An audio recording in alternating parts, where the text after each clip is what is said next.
everybody. Welcome back to Double Details. We're here with another exciting episode. This is episode 5 of our podcast, and we're talking about episode 5 of Blackbird. Yeah. It's fun how that lines up.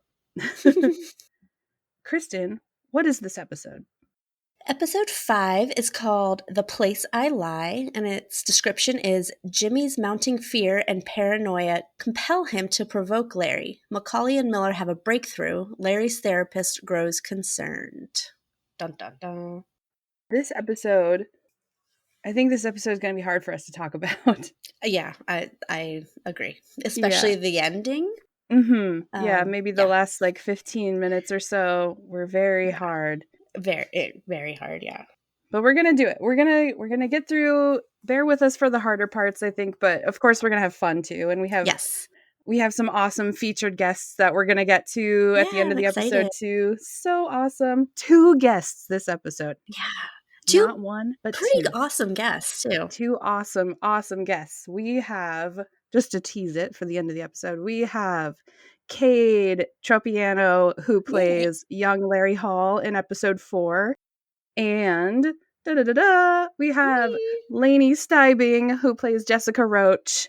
Yes, a friend of the show, too. Friend of the show, yes, for sure. I think, actually, Laney's been on board with the podcast for a long time now. A very long time. Yeah, she might be tied with Jill Williamson for how long we've been holding this secret of Laney being on our show. So this is very exciting. We're so excited. Yeah. Let me say excited 50 more times. We're so excited to have Laney on the show and Cade, but we will get to them in a little bit. To bring some levity at the end of the episode. Yes, to lighten it up a little bit. They were great. They have some great stuff to They do. To great tell us. Stories. But yeah, we know it's going to be a hard episode to talk about. The hardest part, I think, is how real everything is. Yeah, it was a very, and I have that in my notes, how realistic it felt. Yeah. And it is real. I mean, these are real stories. The actors are playing it in a way that's so captivating, but there's this realness behind it that really brings a lot of emotion into it. You know, we'll talk about it all, but there's, the devastating moment at the very end of the episode. And yeah, Jimmy Keene is a real person who really had to talk to a real person named Larry Hall who did all these things. And the really horrendous things that Larry described himself as doing to these girls is something that really happened.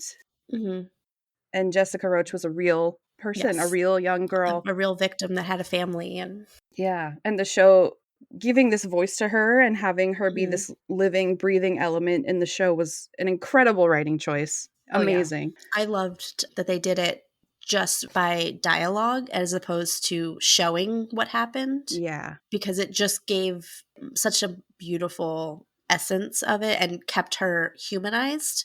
Yeah. Because she is a person.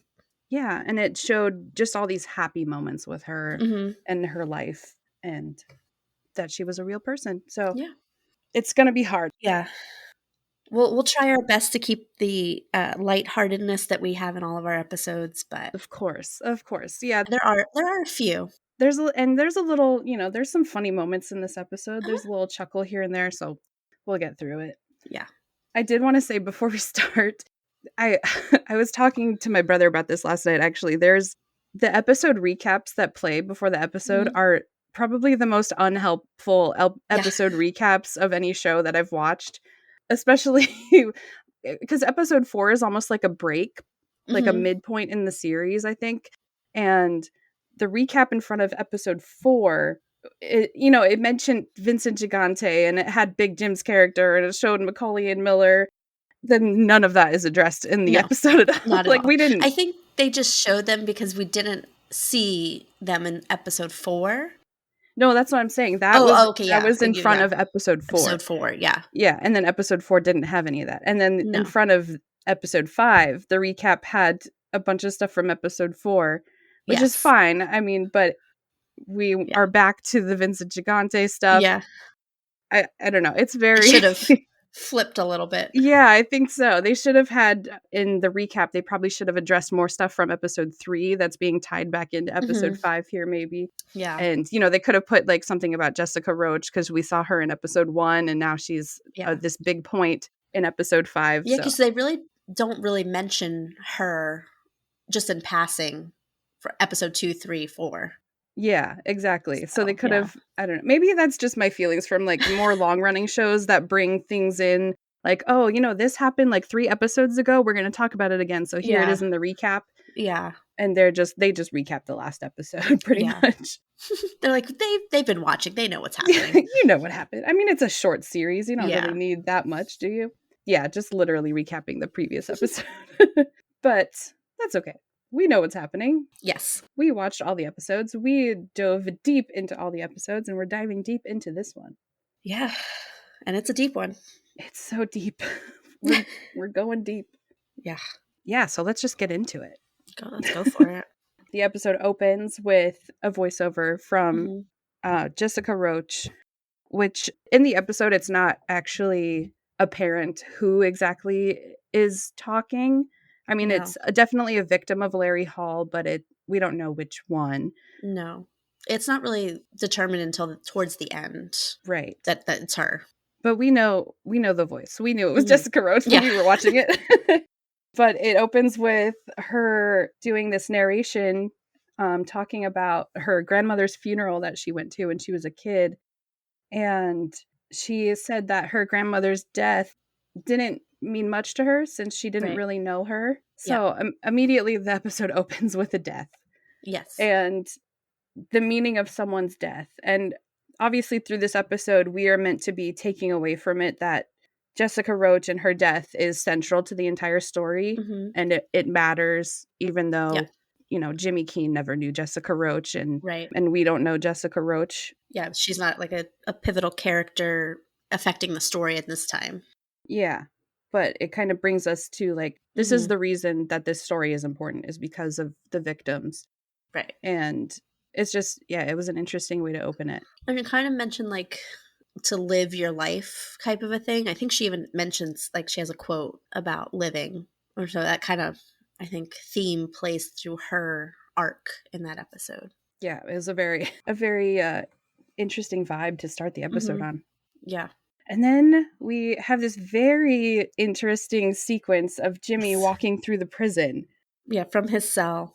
Being escorted with... Yeah, he has guards in front and behind him. And they walk him like through the whole prison, through the cafeteria, through the yard. And the whole time, all of the inmates, every single person turns and looks directly at him. And it's kind of like, it's not slow motion, but it's like slower. And the music is... It's like halftime maybe. Yeah. And the music is like intense. He comes out of the cell it's intimidating because he's kind of got that swag when he walks out. Yeah, but kind of loses it a little bit as he's walking through because he's seeing all these people just staring at him.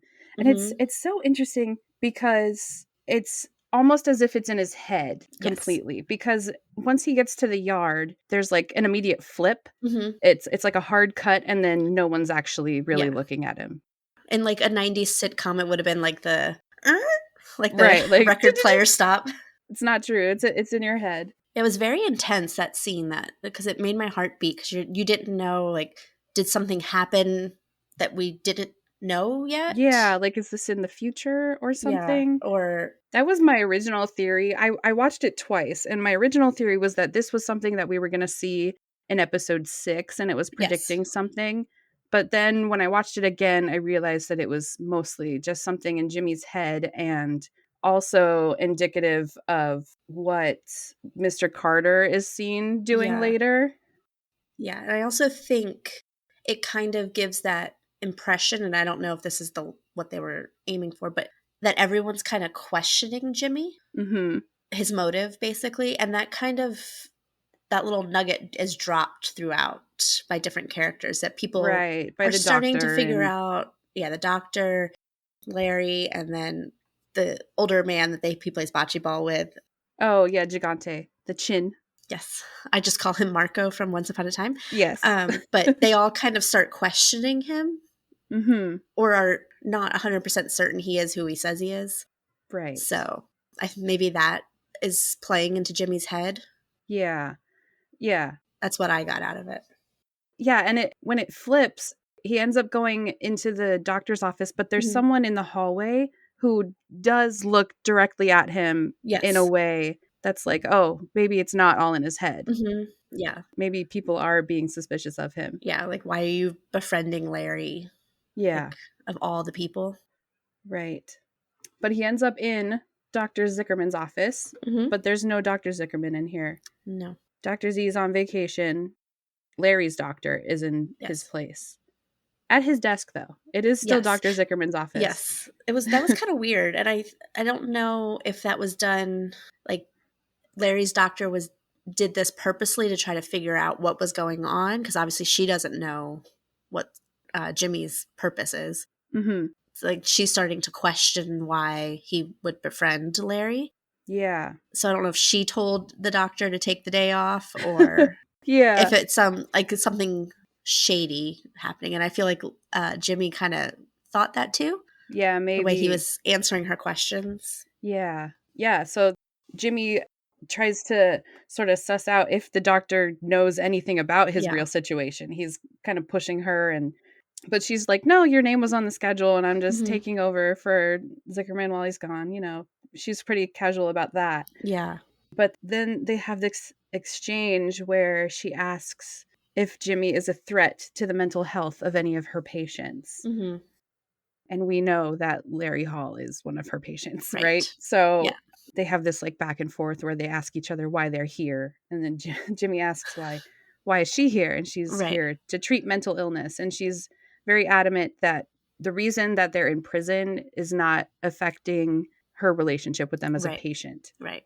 She's worried about Larry's mental health here. Yeah. They never actually explicitly say it. Oh, for sure.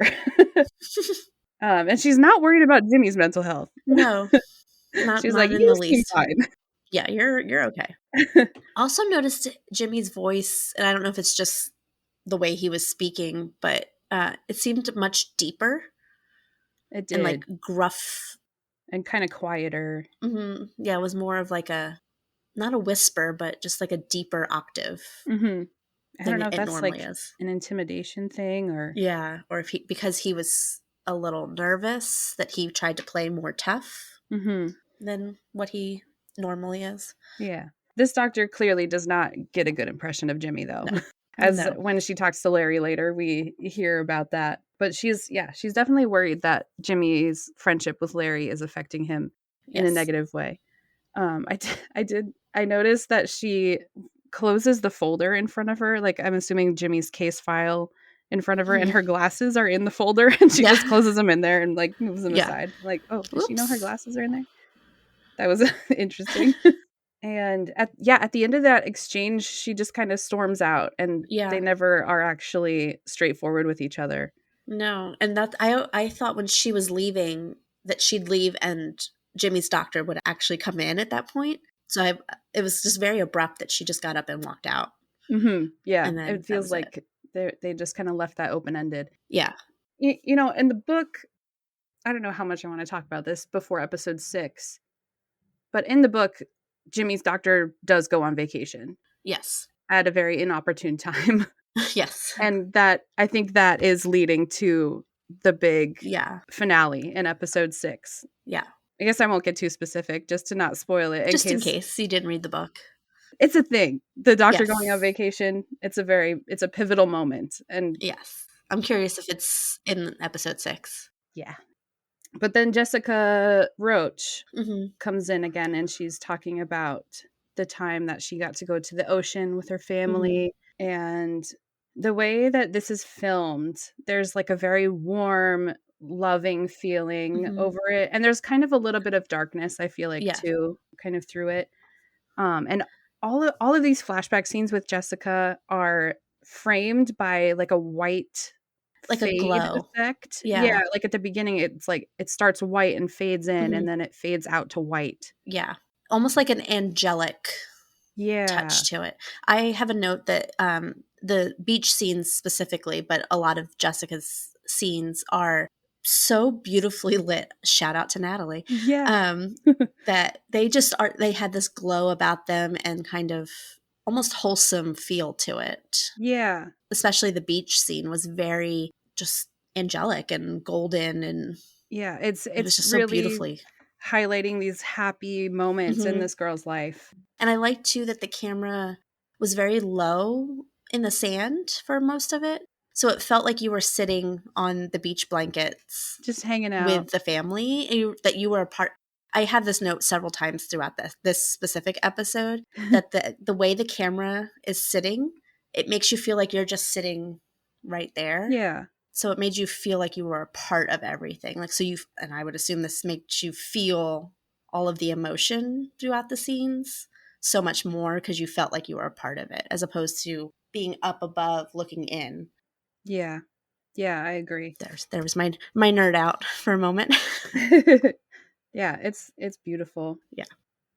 And Greg Kinnear and Seppi Malafi are back. Yes, they're back. We missed them in the last episode. I really did miss them. Yeah, and I liked their scenes this week. Yeah, they had some good moments, right? Good, like buddy cop. Yeah, they're getting along. Mm-hmm. Macaulay does her best Larry Hall impression in this scene. So good. It's very good. I think I buried her here.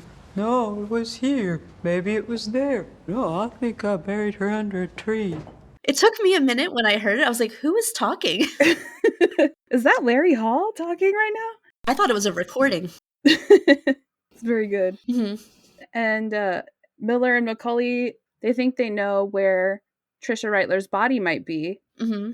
They're looking at maps, and Miller says that this is where Larry took the cops out multiple times. Yep. So they go out driving around. Mm-hmm. Macaulay's driving, and Miller's navigating with his paper map and his notes. Yes. Very 90s. Very. In a bunch of cornfields. I don't know how you would ever figure out where to turn. Yeah. I'm not a map reader, so I don't know. Yeah, I would just wait for Siri. And at one point he even says, like, turn at the lake. And I'm like, you're in the middle of cornfields. Where's the lake? I think he said lake. He either said lake or light. I don't know. But it sounded like he said lake. I don't think there's lights out there, though. No. There's barely a gas station. Neither one made sense. But I was like, lake? But I guess, yeah, I don't know. I guess there could have been a lake further up.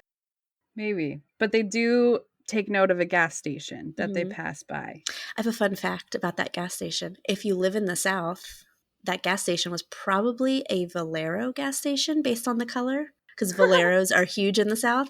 And so they just put the sign over top. The easy gas or whatever it was. But the color scheme and the way it looked, that looked exactly like a Valero gas station. So I don't know if that's true or not, but it looked like one. Maybe it's modeled after it. Yeah. Yeah. They'll be back at that gas station. But first, we have a Taryn hair watch. That mirror shot in the cell while he's brushing his teeth? Yes. Is that the scene? Yeah. Yeah, when he wakes up in the morning, he's brushing his teeth. He goes and talks to Larry. But he has his morning hair. That's pretty much it. It's messy.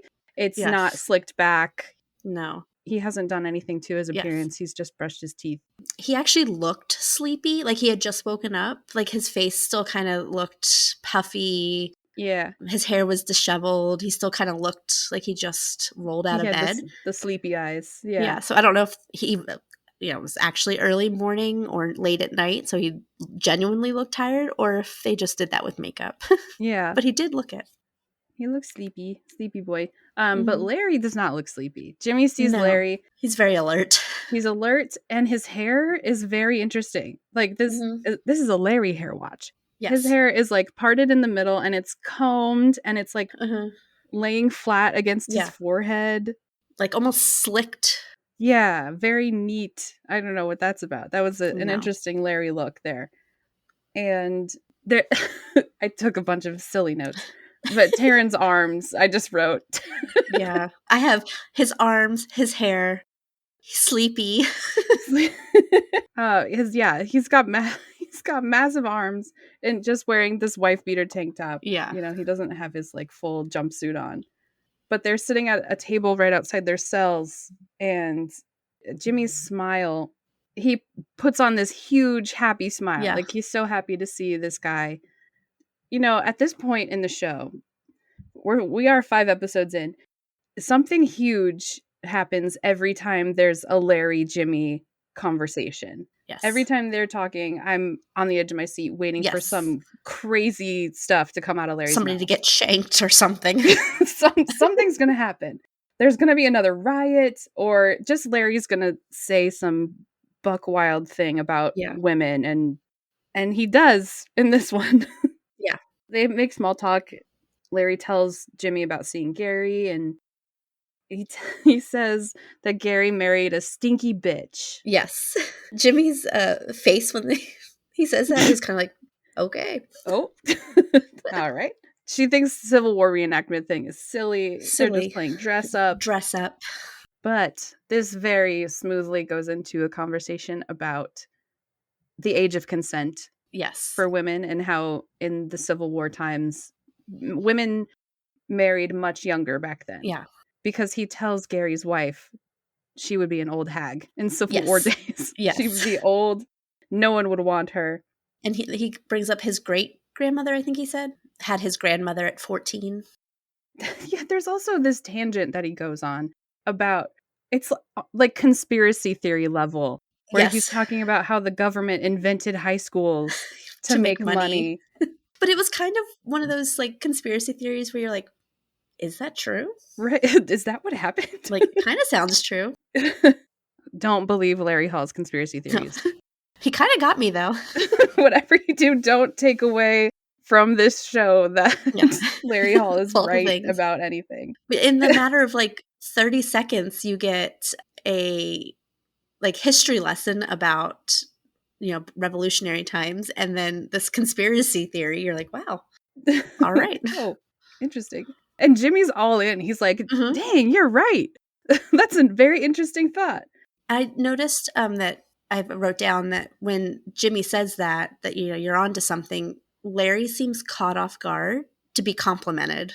Like, yeah, he was like, oh, that, yeah, okay. You think? That's interesting. But yeah, I mean, that's what Jimmy's trying to do. He's trying to pump up Larry's ego and to get him to talk. Yeah, you know, Larry's expression, I can't get over Paul Walter Hauser and Taron Egerton, their performances. Ugh, this episode alone, this is their Emmy submission. Yeah, I think so too. This whole episode. Yeah, because like when Larry's talking about this stuff that he's passionate about and that he knows a lot about, and he knows that he knows what he's talking about, his eyes are lit up and he's talking fast and confident. Yeah. And, you know, other times his eyes are narrow and he's like looking off in the distance, talking slowly, seeming kind of sluggish. So it's kind of a turn. Yeah. Very interesting. So that's the first of a couple of huge Jimmy and Larry scenes. That conversation ends with a wink. There's a good wink there. I want that tattooed on my eyelids. When I close my eyes, I see it. I don't know if it's the dimple, if it's the eye crinkles, if it's, I don't know, but I just loved it. I needed the little brightness after that conversation, though. Yeah. And after the wink, it's a great wink. Yes. Jimmy's sitting at the table and he's kind of digesting what he just talked about with Larry. He's like, oh, this guy's really into talking about young girls, and maybe this is why he loves Civil War times so much. Right. Yeah. And he's just kind of soaking it in. Yeah. But yeah, back to Miller and Macaulay. They pay a visit to this gas station that they passed by. They figure out where the closest person who works on cars would be, and the attendant tells them about this man, John Dickey, who runs a bait shop, and he works on cars kind of on the side. Yeah. And then they also learn from the gas station manager that when the gas station was built, the summer of 93, which is the summer that was around when happened. Trisha Reitler disappeared, and I think Jessica Roach was after that. Yeah. Actually, I know exactly when Jessica Roach disappeared because it was my birthday in 1993. So that stuck in my head. September 20th. If you guys want to get me a present. No, I'm just kidding. But yeah, September 20th, 1993 was when Jessica Roach first was reported missing. But yeah, summer 93 is also when Trisha Reitler disappeared. Yes. So it's assumed then that Trisha's body is underneath the gas station. Yeah, that's kind of inferred there. Yeah. And there's a good Greg Kinnear line here. Mm-hmm. Fucking Larry Hall. Yep. It's good. Give Greg Kinnear all the lines. He can just say all the lines in this show. He doesn't have a ton of dialogue, but the stuff he does say is so good. Very good. Yeah. Yeah. I don't know. I'm kind of a Greg Kinnear fangirl too. So that Yeah. every time he says something, I'm like, perfect. I feel like everybody on this show, just anytime they're on the screen, I'm like, oh, they're so good. They're so good. They're so good. Yeah, I've become a huge fan of the whole cast. Yeah. All of them. I can't wait to follow all of their careers. Mm-hmm. Both in front of and behind the cameras. Yep, definitely. I mean, Natalie Kingston. We're gonna start a Natalie Kingston fan club too. Yep. We're gonna be busy. We're gonna have a lot of fan clubs. Yeah, a lot. But yeah, so back in prison, Vincent Gigante Yes. and Jimmy are playing bocce in the yard. They are talking about how Jimmy tried to get drugs into the prison and it didn't work out. And it's kind of inferred here by Gigante that Mr. Carter ended up going to him for help.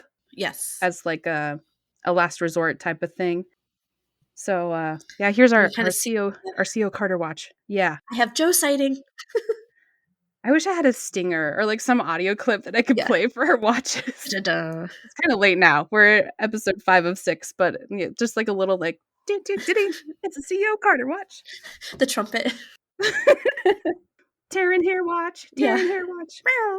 If I had the forethought, I would have come up with some goofy little audio sting there, but yeah, it's a CO Carter watch. I love the stance that he has. Yes. He's like the hands on the hips and like just like a classic cop stance. I have a note that said, I wonder, this was just me wondering, being curious, if Taryn has ever played bocce before, because he looked like he knew what he was doing. Yeah, and the one shot that you see of like him like actually rolling it. Yeah, it looks like a good shot. I don't actually know how to play bocce. I've played Neither it. I've never. I think I played it like ironically, like when you're a kid and you just kind of play all the lawn games. Yeah, my family was more of we call it cornhole. Cornhole and lawn darts were my family games. We didn't play bocce ball. I'm trying to. I think I've played bocce when I was a kid. Maybe I know I played croquet, it was like a cheap plastic croquet set that we played in the yard. I just wondered if he had played because he looked like he had good form. Yeah. Maybe he had a bocce coach. Maybe. We'll have to ask him. Yes. If we have time and we could get him on. Exactly. If we have time. I also have the quote, a shrug is a non-answer and a non-answer is disrespectful. Yeah. I liked that. But then Jimmy fully, sincerely apologizes. Yeah. He's like, I had no idea this is how it works. He's like, thank you for teaching me, basically. Yes. And Gigante is suspicious of Jimmy now. That nobody's ever met him? Seen him face to face. He knows people who knows Jimmy. He's like, I did some research into you and it comes out normal, seems fine, but no one has ever actually spoken or seen you. They've, it's all word of mouth that he's heard about Jimmy. He doesn't have any direct sources. So yeah, Gigante thinks something's up with Jimmy. Yeah. Everyone's getting suspicious of Jimmy. He's not getting away with what he thinks he's getting away with. Yeah. So I think he feels like he's got to start like being on top of it more. Mm-hmm. And then some more Mr. Carter side eye to Jimmy. There's so much of that. In episode 4 especially, there's a lot of them looking at each other. Just and then there's some lovingly is not the right word, but not lovingly. If you didn't know what was happening, it might seem a little romantic. Yes. But it's not. No. But yeah, so Larry is in with his doctor. Yeah. And he's acting up. He's acting the fool in this doctor's office. This scene got me too. Like it scared me.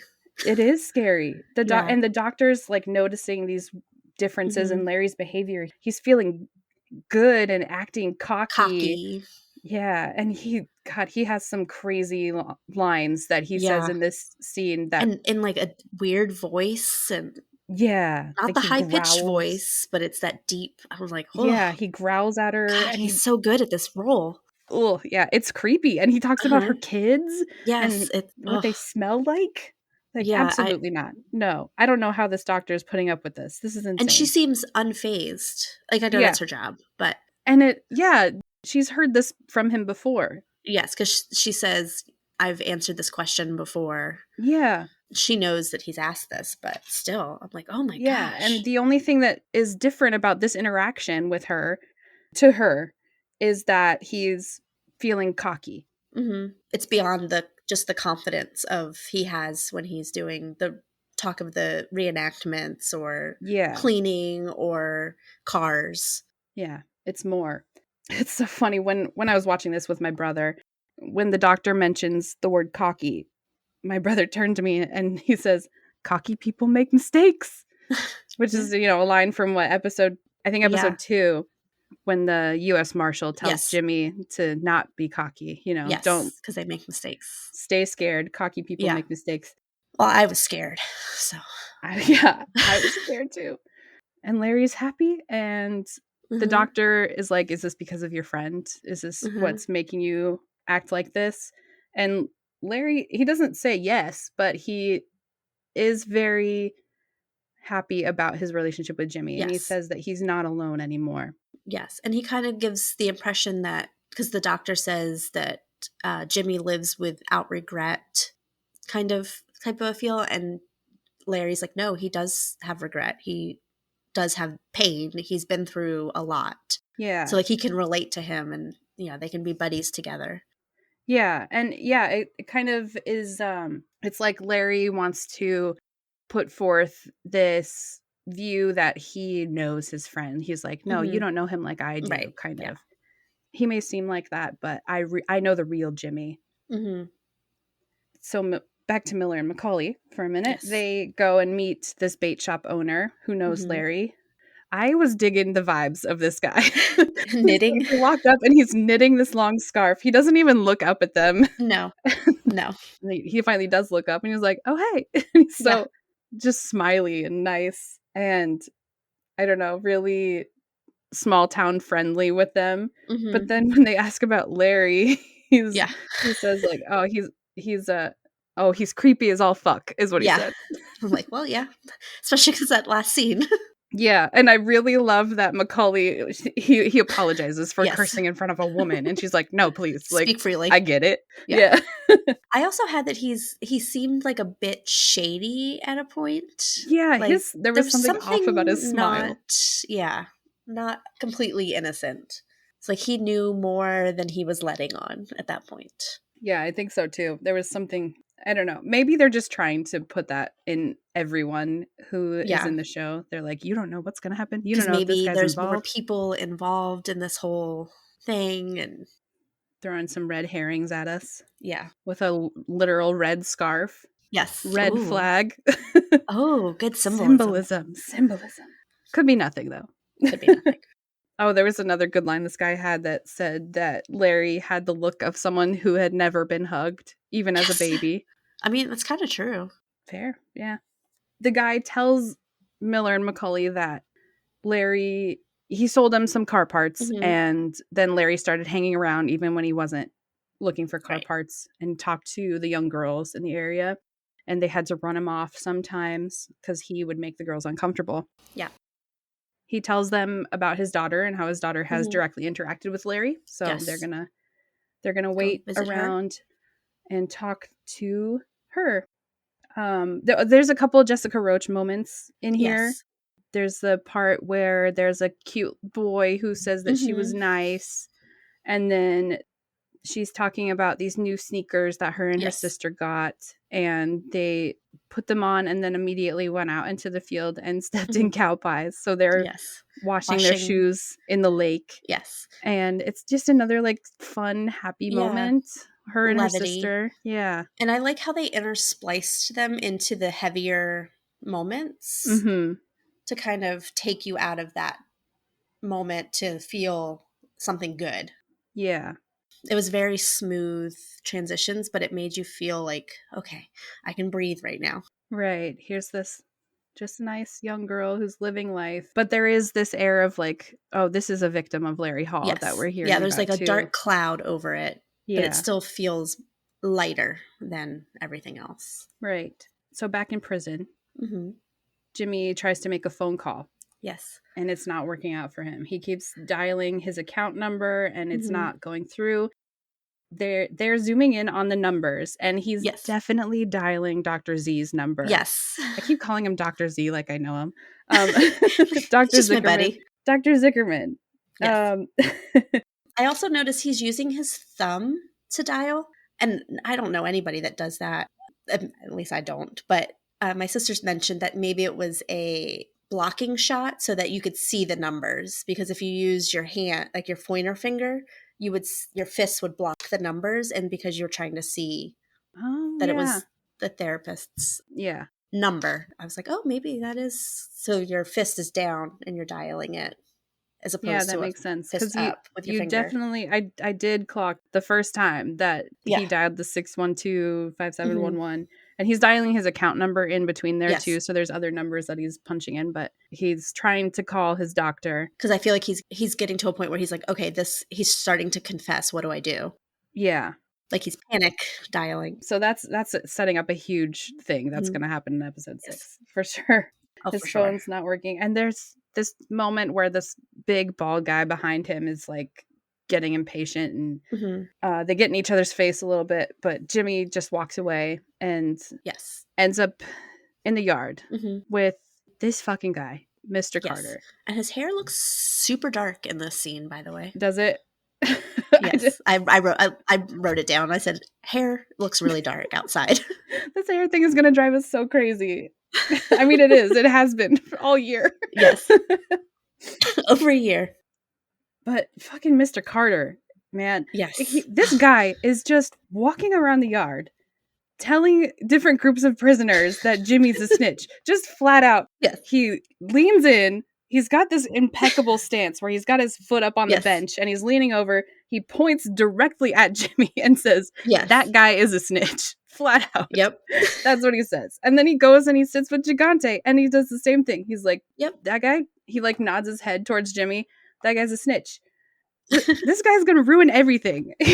Yes. And maybe that's why everybody was looking at him when he was walking in the beginning of the episode. Right. Maybe because it was real. Because Carter's this guy's telling everyone Jimmy's a snitch and he owes me $10,000. Sort of. Which isn't. It's a little bit of a stretch. Yeah. I'm excited and nervous about how that is going to be tied into the last episode. Yeah. Next week is going to be rough. Mr. Carter, man. We love to hate him. Yeah. We're still your number one fan. Yes. Joe Williamson is the opposite of Mr. Carter. Yes. He's the sweetest guy ever. Very nice. Would never bribe you for $10,000. No. Anyway. Yes. We digress. Joe Williamson, our friend of the show. Ray Liotta's back. We missed him in the last episode too.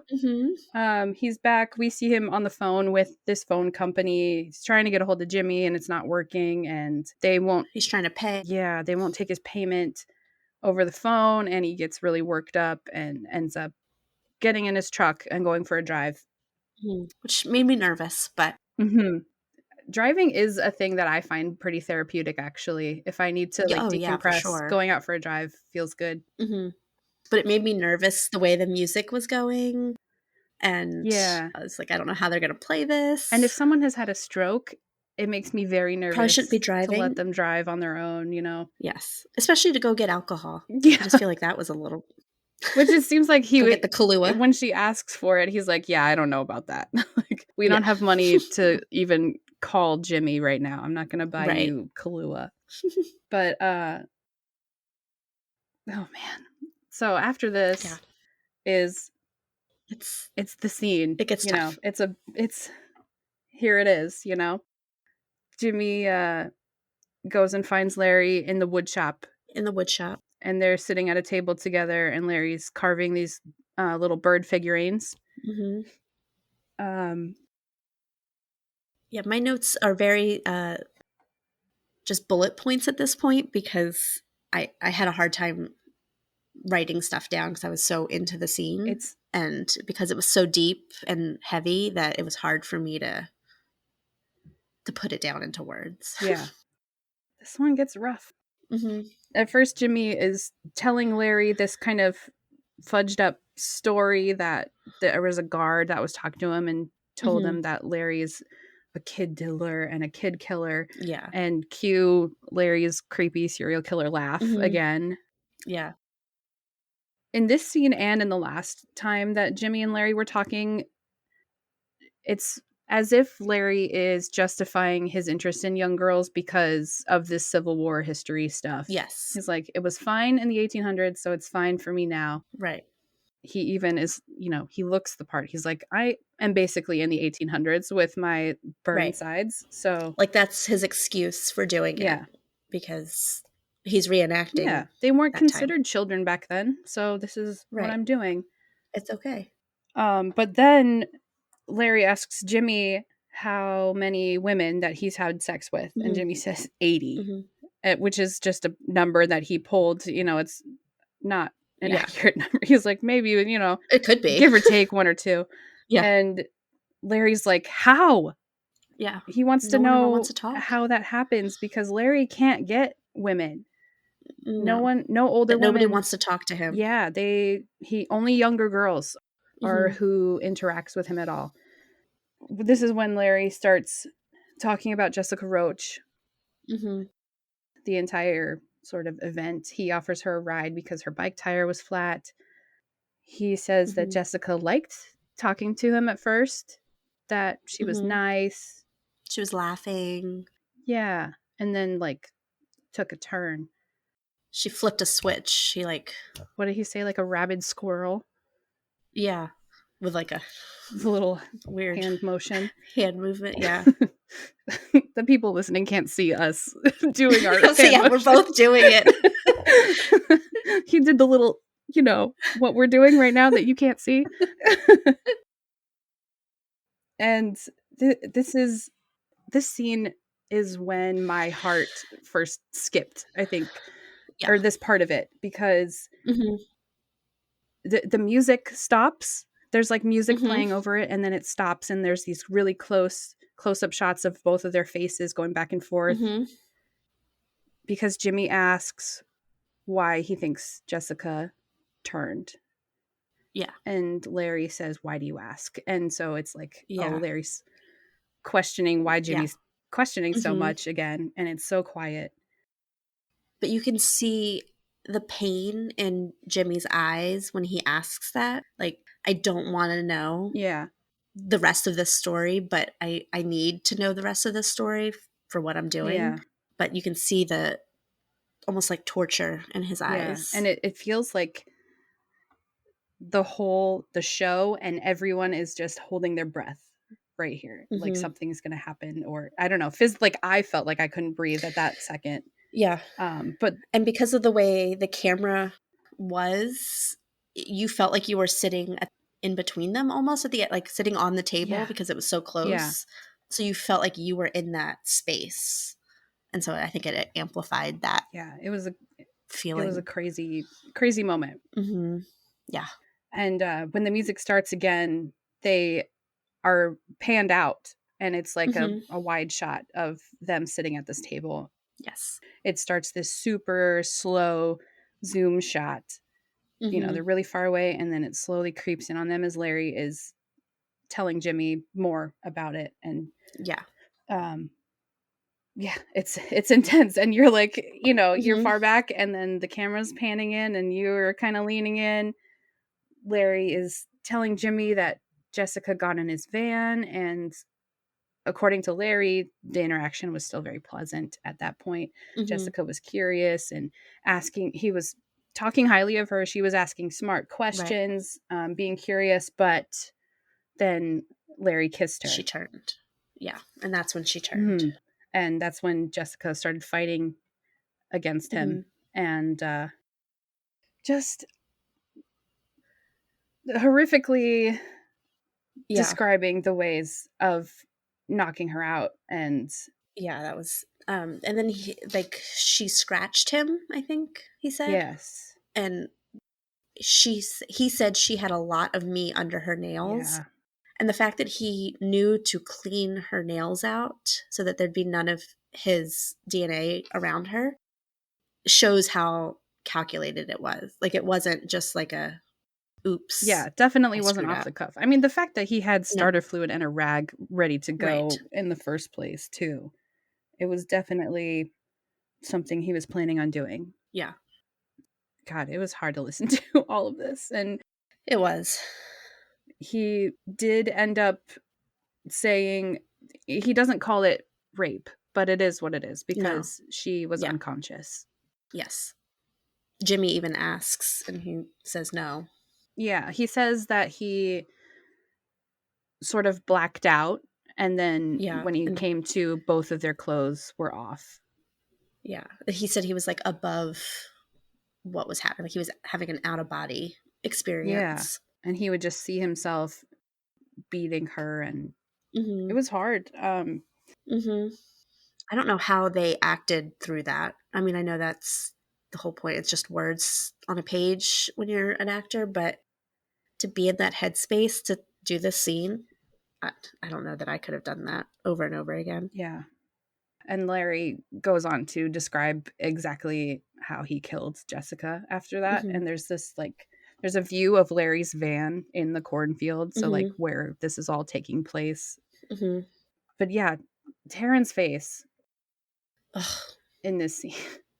I mean, You could feel the pain. yeah, he's trying so hard to stay friendly, but he's Mm-hmm. almost got tears in his eyes, like he's Yeah. holding back all these And emotions. he's like biting his lips or his cheek, trying to keep him like from saying anything or showing any reaction whatsoever. Yeah, and really trying It hard was to stay positive. Like, oh yeah, that seems yeah. normal. That's right. You did what you had to do. Yeah. Oh God, it's so hard.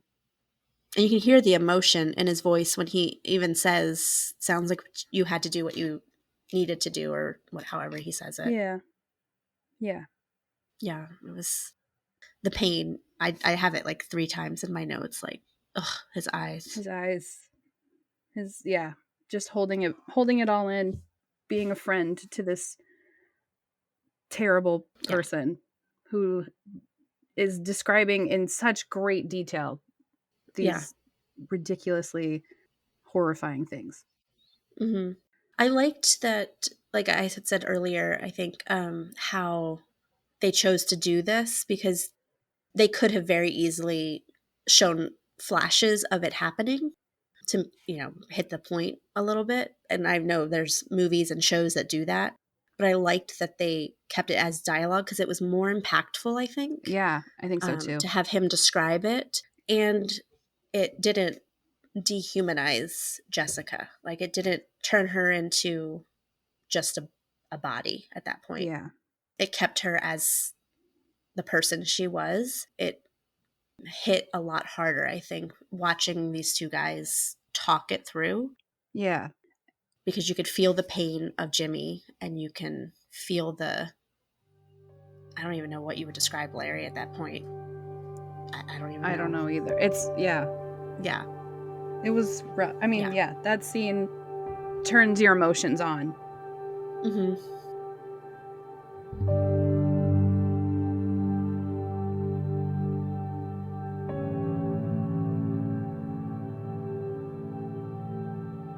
The next part is when Miller and Macaulay go and meet Audrey, the daughter of the man who runs the bait shop, who's played by Carson Leota, who is Ray Liotta's daughter. His daughter. I like that she was in it. Yeah, I didn't know that she was in it until this episode. No, neither did I. It was nice that then there was that little. She has that piece of it too. Yeah, like she did something with her dad, and she did a great job in her role for sure. She did. She is talking to them about how she's interacted with Larry before, how everyone's creeped out by him. He would try and get girls to come to his van. Mm-hmm. He would also give her gifts. She described these gifts that he gave her. Like a bracelet, earrings, shoes. Yeah, that were her size, which is kind of creepy. Very creepy. Used shoes. Yeah, used shoes, but they were her size. And then she shows them a gift that she didn't get rid of. She got rid of all the other gifts, but there was one that she didn't. She takes them to this like shed, and we see Jessica Roach's bike. And the music that starts playing here when you see the bike for the first time is like this theme that is playing during all the Jessica Roach scenes. Yes. So it's very clear, like, Yeah. this is Jessica's bike. And she said she felt dirty every time she saw it. Yeah, she needs to take a shower every time she looks at it. But then, yeah, so it cuts to Jessica's family giving her this bike for the first time. There's this beautiful shot of her riding the bike with like the sunlight behind her. It's a really beautiful moment. In the cornfield. And that's when this very special line. You can die, but you can't unlive. I lived. It's beautiful. It's a really beautiful sort of conclusion to Jessica's story in this episode. Yeah. Which we're also going to see Jessica in episode 6. Yes. But it was a nice little way to kind of end the story. Yeah. Like she lived and this is who she was. Right. She did all of these things and she felt all of these amazing feelings and she got to experience life. Yeah. It was beautiful. Yeah. It was really well done. So Miller and Macaulay bring the evidence of this bike back to Beaumont, who we haven't seen in a while. No. And Beaumont tells them it's not enough. This isn't going to help with the case. It's not enough. They need more. They need Jimmy. They need this confession. Yeah. That's really what it is. They don't explicitly say that, but they need help. Good job, but it's not enough. Yeah. And then we cut back to Big Jim, and he's sitting outside the prison with just this heartbreaking face. Ugh. This is when I started crying. Big Jim is just sitting outside the prison, and he's about to cry. Yeah, he's got tears like welling into his eyes. Yeah. That got me. I mean, dad stuff is always going to get me. Yeah. So that my waterworks started then. And then we're back in the prison, and Jimmy and Larry, first when they're walking back to their cells, they're like walking down the stairs, and Larry looks back at Jimmy, and Jimmy puts on this huge smile. I have that in my notes. Yeah. Like that little smile, like, yep, we're all good. Yeah. But then when Larry looks away, his face instantly changes. It's like this sick feeling that he has. Gut wrench. Yeah. And then there's that last little scene. Like stab. Ugh. The one that broke everyone. Everyone I've talked to about this scene. Like, I'm already crying at this point. Yeah. And then this happens. And so I'm like sobbing with Jimmy. Ugh. I don't think I breathed. Oh my gosh. To be honest, I was like, yeah. Because I was trying to be quiet too. Because, I was in the scene, I felt like. And just like shaking, heaving sobs from Jimmy. Like, and then like holding his mouth so that Larry doesn't hear it. Like he doesn't answer him. And Larry just thinks he's asleep. Good night. Yeah. Like we didn't just have that conversation. Yeah, everything's normal for Larry. I don't even want to know how Taryn got through that. Right. Because that has, when you cry over an emotional thing, it wrecks you. Yeah. So to do it in a scene like that where you have to. And for a long time. That was a long shot. Yeah. They are slowly, they kind of pan into his cell and like zoom in on him. And then when the credits start rolling, he's still you hear sobbing. Yeah. Yeah, it was, if we have time, I would love to ask him that. Yeah, we'll see. I don't know. But like, it just breaks your heart. Yeah. The whole last bit of this the scene in the conversation with Larry and this scene, he just shows what a phenomenal actor he is, because you saw it in Rocket Man where he could switch on and off, but this, oh God. Yeah. So good. And Paul, I don't even. Just can't. I don't even know. Like, the fact that he can play such a character like that and play it so well. And that's not him, obviously. Yeah. Like, he's not that kind of guy, from what I've heard. I don't think he's murdered. I don't think so. He seems like a very upbeat kind of guy. But, oh gosh, it's just, if they don't get a nomination, let alone win something, the two of them alone, but the show in general, after that scene. Shower them with awards. BAFTAs, SAG Awards, give it all of them. Emmys, something. Give him an Oscar. I know it's not a movie. Give him an Oscar anyway. Taryn deserves honorary an Oscar for Rocket Yeah. Man, so just retroactively, we'll just throw in a TV category real quick. Gosh, I don't even know. There were no words. It was just so good. Yeah. Totally understand why this is Natalie Kingston's favorite episode. Yes. I've heard from a lot of people that this is a lot of Mhm. people's favorite episode. Yeah. I think even Taryn mentioned that he enjoyed, I think so. not enjoyed, but he liked the way it came out. It's really good, really emotional. Mhm. Just with Jessica Roach and Big Jim, and then Jimmy finally letting all this Larry stuff affect him. Yeah. And letting himself react to it finally, because he's been holding back and putting on a mask and acting like this guy's friend. So he's finally kind of letting it affect him, which is crazy. Ugh. So I think we need something to lighten the mood here. Yes. I think we need to come out of this. Definitely. This has been a rough episode, so we're going to rewind a little bit. We're going to talk a little bit more about episode 4. Yes. Because we have a super awesome special guest that I'm so excited. So excited. We have Cade, who plays young Larry. We love Cade. We're fans of Cade. Yes. I even mentioned it in our episode 4, what an amazing actor he is for not having a whole lot of dialogue. He was so good. Portrayed the emotion so well for being such a young actor. And I'm so lucky, so thankful that we got to talk to him. Yes. We're going to let Cade introduce himself, tell us about the audition process and getting cast in the role. And then he told us about some choices that he made in the audition that landed him the part. So here's Cade. Hi, my name's Cade Tropeano, and I play young Larry Hall in Blackbird. When the audition for this role came in, we were actually in a hotel room on location for another project. Those auditions are always the toughest for me because you have to find a place to tape, make sure the lighting is right, and hope that the people on either side stay quiet. We taped the audition and sent it over and heard back really quick. Our agent called and said, "They want to hold you on the audition you just did." And we thought it was from the prior week. They were like, "No, the one from this morning." It was a little while before things were finalized, but we got a really quick response on the audition. My mom always tries to research the project and find out details that may help us with the audition. This one was hard because they were using the name Hans Bubby. I had a choice to make when I did the audition, whether to play it as a kid that went through what he did and rose above it, or whether it consumed him. I chose to play it as Larry was consumed by what he went through and let it turn him. I have not read the book. My mom wants to read it first, but she is waiting until after she sees all the episodes so it doesn't spoil anything. I think it's because he is young. I think it's kind of cute that he didn't really know about obviously the story or kind of much about it before. Yeah.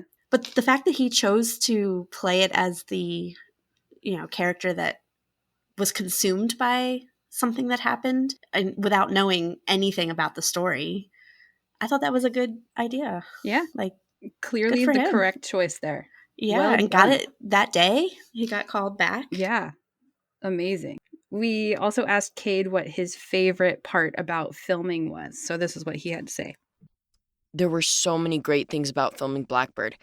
Everything about this project, except the extreme heat and humidity, was outstanding. I think the best part for me is the amazing people I met. From the other actors to the director, writer, the crew, every person I met was so kind and helpful.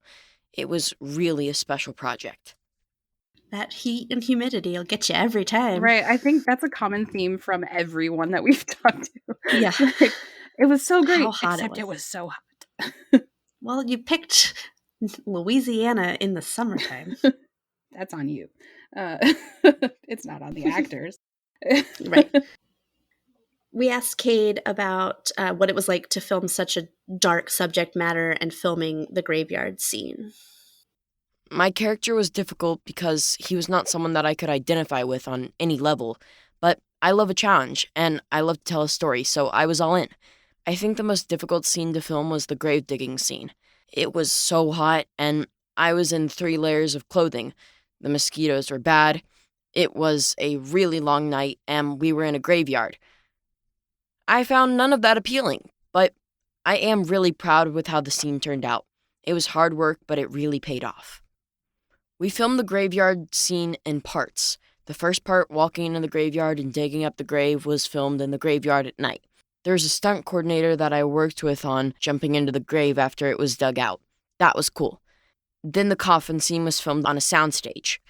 The grave and coffin were actually on ground level with dirt walls built around it and a platform 6 feet above. The dirt walls could be moved depending on the filming angle. A big shout out to the dude that played the corpse.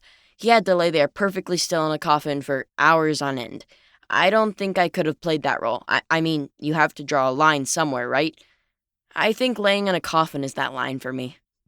Oh, I love it. Oh, I love him. So good. I found none of that appealing. Well, who would? Oh, I love him. Another fan club right here. Yes. Cade, you're so cool, Cade. Oh, I love it. I thought that was a really cool fun fact that the inside of the Yeah. grave was filmed above ground with dirt walls. Yeah. That was cool. And it makes a lot of sense, getting the Right. filming angles because, when we talked to Natalie about filming in Right. prison cells, for instance, one of the challenges that they had to work out was not being able to move the Mhm. walls around and get in for different angles. So Yeah. that was cool. And you would never know it was done Yeah. like that. Thanks, Cade, for that story. Yeah, so cool. And Cade also told us about some really special people that he got to meet and work Yes. with on set. I cannot say enough great words about Paul Hauser and Taron Egerton. I initially met Paul and we talked for a good while. He gave me some really great advice about acting and told me about when he first saw my audition. He said that Dennis Lehane sent him my audition and said, "This is our guy." Wow, that really floored me. He complimented me on my performance and the work I was doing. It really meant a lot to me, as I think Paul is one of the best actors out there right now. I met Taron a few days later. I have been a big fan of his work in Kingsman and Rocketman, so I was stoked to meet him. He's one of those people that just have this energy around them. I really don't know how to explain it. He just pulls you in with his personality.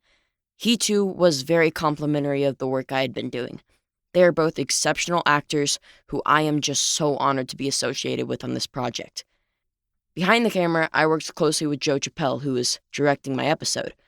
He was really amazing and kind. He really made sure that I was comfortable doing my scenes. He didn't push me into the character. He really just let me take it where it went. Good old Taron Egerton. Yes. But that is awesome. I love it. Yeah. And I love that they got the opportunity to meet him, or he got the opportunity to meet them too, because they didn't have any scenes together. No. So it wouldn't have been weird if they didn't meet, but I'm glad that they both went out of their way to meet him, and Yeah. because he is such a good little actor. He really is. I think he's going to go places, this kid. Yeah. We'll be I watching think him. so. Like I said, I'm in his fan club. Yeah, totally. So Cade has been in a few other acting projects already, including some voice acting roles. So we asked him what he likes better, if he likes on-screen or voice acting better. So this is what he had to say with that. I like both on-screen and voice acting for different reasons. With voice acting, you don't have to memorize lines for auditions or for taping. You have the script you can read from, so that makes it easier. But you are usually in a sound booth recording by yourself. With on-screen, you get to meet so many awesome people and go to really cool places. I hope to be able to continue to do both on-screen and voice acting. I love that he has done both, because it takes two totally different types of acting, and that he's great in both. Yeah, totally. So you can hear him as the voice of the character of Bog in the Disney series Eureka. And here is Cade also talking about a future role to look out for him in, and one last final note that he has for the watchers of Blackbird and our listeners. I have a small role in George and Tammy, the story of George Jones and Tammy Wynette, starring Jessica Chastain and Michael Shannon. I'm not sure when it is coming out. That is the only thing I can talk about right now. I try and share what I can on Instagram when I can. I just really appreciate you having me, and I want to tell everyone to go watch Blackbird again, because I'm sure everyone has already seen it, at least once. Oh, I love him. Go watch it again. Thank you, Cade, for being on the show with us. Heck yeah, Cade. You are so awesome. We are the ones that are lucky. We are so lucky that Cade answered some of our questions. And yes. Yeah, listen to the man. Go watch it again. Yes. How many times have you watched it? 5, 6 of one and time. make sure you check out his future projects. Yes. In the upcoming limited series called George and Tammy with Jessica Chastain and Michael Shannon. This kid is working with some huge movie stars. This is crazy. But yeah, thank you, Cade, for sharing all about your time on Blackbird. You were incredible in your episode. So good. And so kind of you to share about it with us. So next, we have Laney Stiebing. Yes. We love Laney so much. Yes. We're so thankful. She's been on board with our podcast for a while now. Since the very beginning, basically. Yes. So we're just so honored to finally feature her. And shout out to her dad, Michael. Yeah. He's a big fan too. Yeah. Shout out to Michael Stiebing, Laney's dad. He's been super supportive. He's been so supportive of our podcast and been really excited about it. He's been a friend of the show since our intro, I think, a long time. He comments and interacting with us. Interacts. Yeah. And we're just so thankful. Super awesome. So shout out to Laney and super shout out to Laney's cool dad. Yes. So we're going to let Laney introduce herself and talk about her character. And she has some very smart, thought-provoking things to say about why it's so important that Jessica Roach remains a focus for the story. Yes. Hi, thank you so much for having me. My name is Laney Stiebing. I'm 20 years old. I'm from New Orleans, Louisiana. I play Jessica Roach in the series Blackbird. Jessica is one of the victims of Larry Hall. She's actually the only victim whose body they found and were able to connect to Larry Hall, which kind of propels this whole investigation of him and potential murders. What should people know about Jessica Roach and her story? I think the show does a great job at portraying that she was just a normal 15-year-old girl who met a really bad person and ended up in a really bad situation. Especially episode 5, which is so special and so vital to the story as it shifts the focus narrative away from Larry and Jimmy for a minute and gives that power back to Jessica. And it serves as a great reminder to everyone that none of his victims should be remembered as just one of the victims. They should be remembered as young girls who had their whole lives ahead of them, but were taken away too soon by this man. You know, Jessica loved her parents. She loved hanging out with her sister Mindy. Everyone kind of described her as a shy girl who always had her nose in a book.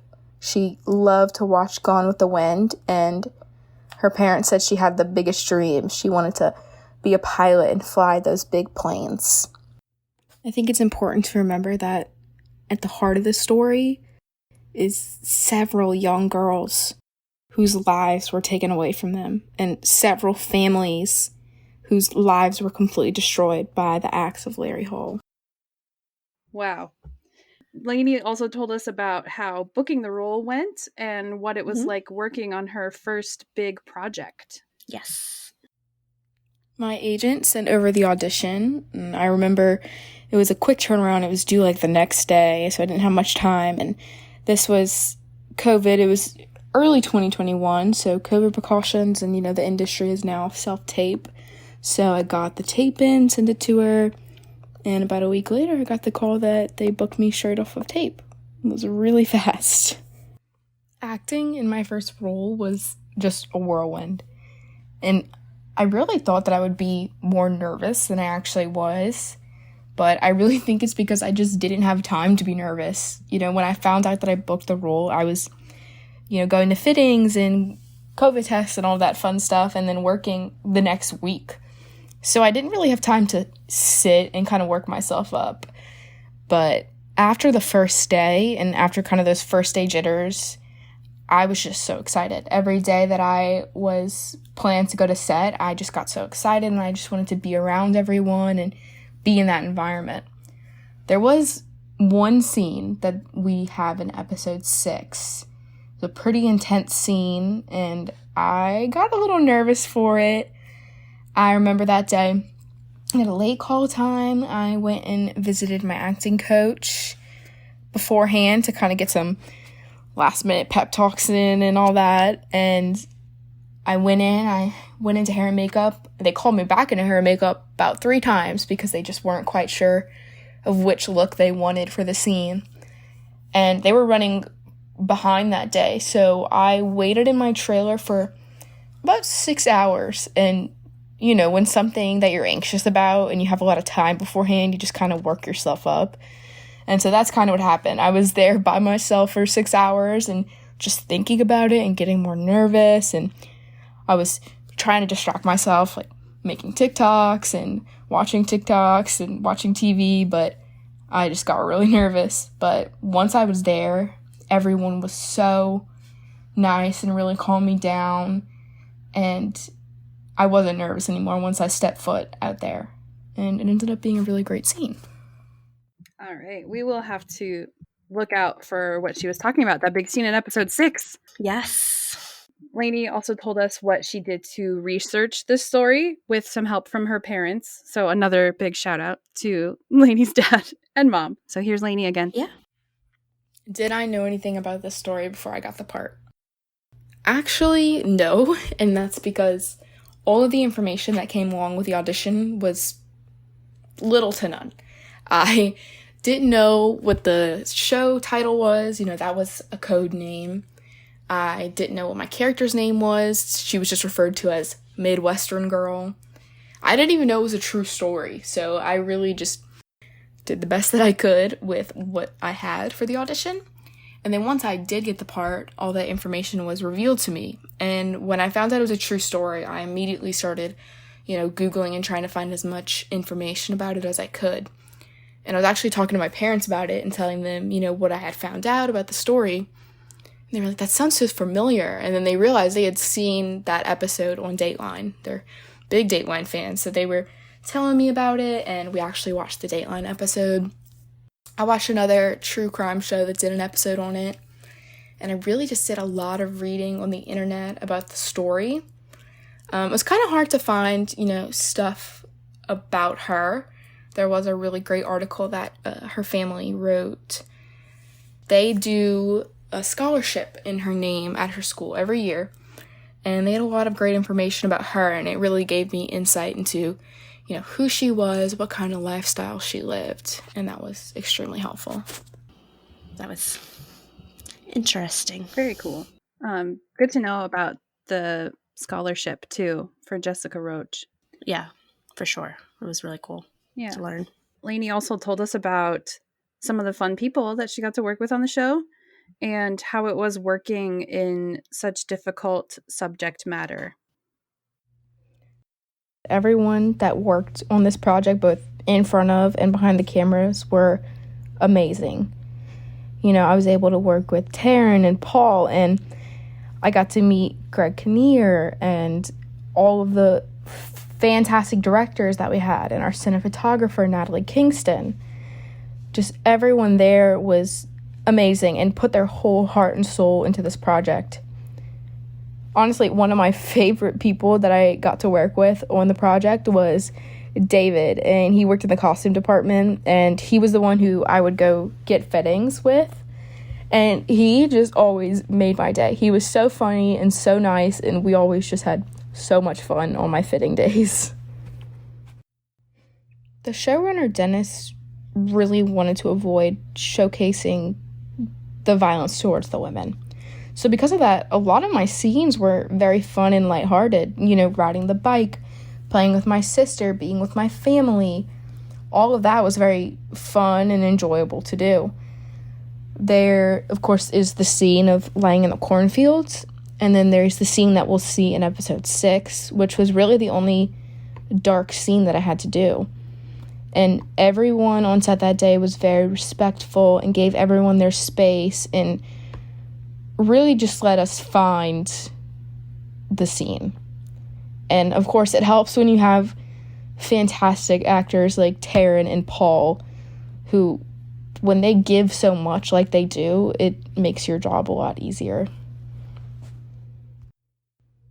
Working with such great actors and such talented people was amazing. I really couldn't have asked for a better first project to be a part of. And like I said, when you're working with such talented actors who give you so much, it's unmatched. Like, that is truly the best type of people to work with, the ones that give you so much and serve you. And it makes your job so much easier and allows you to give them so much more, which, of course, creates a very dynamic scene. Laney also told us about some fun times while she had filming on set. Yeah. One of the most miserable scenes that we ever did, but was also one of the funniest times, was definitely laying out in that cornfield. It was extremely hot. You know, we're in New Orleans. It was the middle of summer. And I was covered head to toe in, you know, makeup and fake sweat and fake blood and dirt. It was just very nasty and not the most enjoyable experience. But when we were filming the close-up scene that you see in episode 1, the scene where you see Detective Miller pull the hair out of her face, I was laying on my back and they had the camera, I mean, like, not even 2 inches away from my face, probably closer. And I couldn't move in between shots because I would have hit my head on the camera. And when they were, like, you know, adjusting in between takes, the cameramen would make jokes and see if I would, like, move, and they would say things like, "Oh, Laney, we're gonna go get a water. We'll be right back. Don't go anywhere." And they'd be like, "Oh, you can't go anywhere." So they made it much more enjoyable. As miserable as it physically was, they kept me laughing the whole time. It really speaks to the amazingness of the project because despite how hot and miserable it was, everyone had such positive things to say overall about everything else and making the show. It was definitely hot. Definitely hot. But as far, you know, the incredible people involved, the cast, the crew, and the way the story was written, everyone loves it. So they suffered through the heat for it. So it's great. And Laney told us some more fun facts about the folks who played Jessica Roach's family and about filming the happy parts, because everything that Jessica Roach filmed was happy. Something interesting and something that I find so funny is the fact that all of the actors in the Roach family I knew beforehand. The actress that plays my older sister, her name is Megan Wolf. I've known her and her family for a few years now, and we thought it was so funny because she was playing my older sister, and she's actually about 5 years younger than me.